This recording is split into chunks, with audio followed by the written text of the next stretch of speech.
Hello and welcome to another episode of Video Game Reviews. Today I'll be talking about Hob, the Definitive Edition, on Nintendo Switch.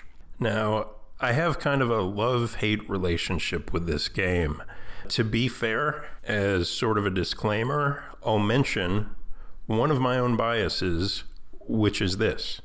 During the PS2 and then the Xbox 360 eras of gaming, that's when I really came to accept or embrace 3D games. I got used to them. However, on the Switch, I've been spending more time with neo-retro 2D games.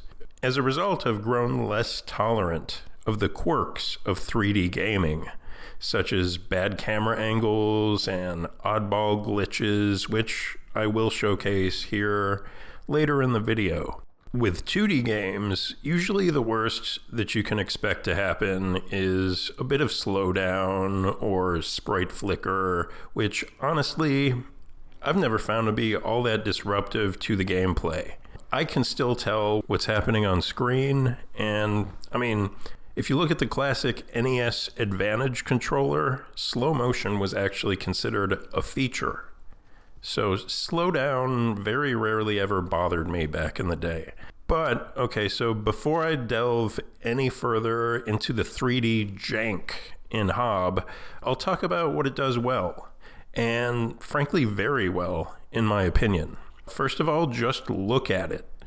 I love the character and world design, and the sort of, I guess I'd call it semi-cel-shaded-ish kind of a look to the game. Anyway, the whole thing looks really great here. They did a wonderful job of creating a world that looks and feels maybe not unique, but unusual and enjoyable to explore. Its combination of high-tech and overgrown foliage brings to mind worlds like Breath of the Wild, Enslaved, Journey to the West, and although I've never played it, it reminds me of what I've seen from Horizon Zero Dawn. Hob features pretty solid combat mechanics with dodge rolls, dash attacks, and things like that. Although combat definitely takes a backseat in this one. There are no real boss fights to speak of. The main thrust of Hob is in its environmental exploration and puzzle solving. Most of the time, this is a true joy to experience, as the game takes on an extremely natural flow from one area to the next as you discover where you need to go and what you need to do. This is, however, where the game might become somewhat divisive for some people, as the world design is labyrinthine and it kind of folds in on itself at times, if that makes sense. In a way, kind of similar to the Prince of Persia Sands of Time series. You'll go through this longish series of areas and events only to pop out, someplace familiar, for maybe an hour ago or something like that. And you're like, oh yeah, what? I remember this place. Only now you're able to access an area that you couldn't before.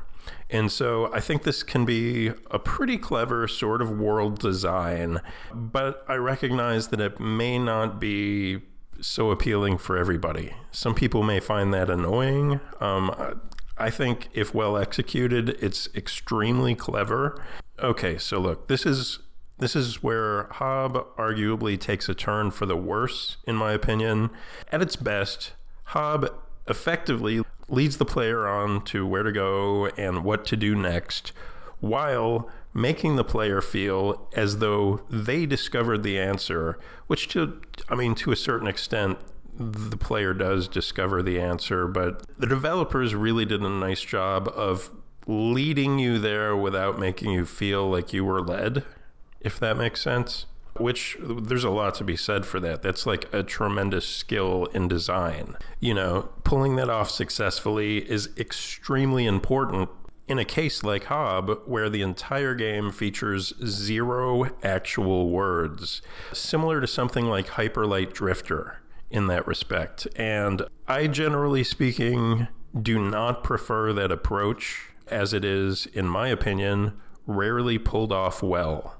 When I play a game, this is just my experience, I want to be challenged by figuring out how to achieve the goal that the game presents to me. I'm not terribly interested in figuring out what the goal even is. Okay, that, in my opinion, is the designer's job. And that is where the developers occasionally drop the ball with Hob, in my opinion. Most of the game flows like butter, and at times it's really awesome. Until it occasionally leaves you wondering what you're even doing. At one point, I was honestly not even sure if the game was over. It wasn't, by the way, but I wasn't sure about that, and I thought, maybe am I just wandering around in the post game to collect things now, and do whatever I want? Or basically I couldn't figure out if the game was finished or not, and that's not a good thing. Okay, that should be pretty clear. There were, in fact, still objectives present, but they were not clear to me. This, combined with the visual glitches and other technical issues, took this game that could have been an absolute classic and left it as a game that I will probably never revisit, which is truly unfortunate. Like, they almost had something unbelievably special here. And some may see the lack of direction as a feature rather than an oversight, and you may be able to overlook the graphical glitches, but if a game includes a respawn feature in case you get stuck in a glitch, then in my opinion, the developers aren't finished with their job. Now, to be fair, that only happened to me a few times, probably less than a handful in the entire game. But, it's just an area of polish that as a console gamer, I expect. You should not have to restart the game due to a glitch ever. Period. I'm pretty hard-nosed on that particular point. However, despite its flaws, I can recognize that some people may feel that Hob is a masterpiece and a hidden gem. Now, I've never heard anyone call Hob a masterpiece, but I could certainly see where an argument for that could be legitimate. And so with this game, even more so than most, I'm going to put my opinion in the back seat, and I'm going to leave you to make the decision based on your opinion of the info at your disposal. Hob retails for $20 on the eShop and could be worth it depending on your tastes and tolerance for its particular flaws. I don't regret playing it, but I probably won't be back. Anyways, that pretty much does it for this one. Thank you for watching. Please click like and subscribe if you haven't already, and I'll see you next time, whenever that may be. Bye-bye.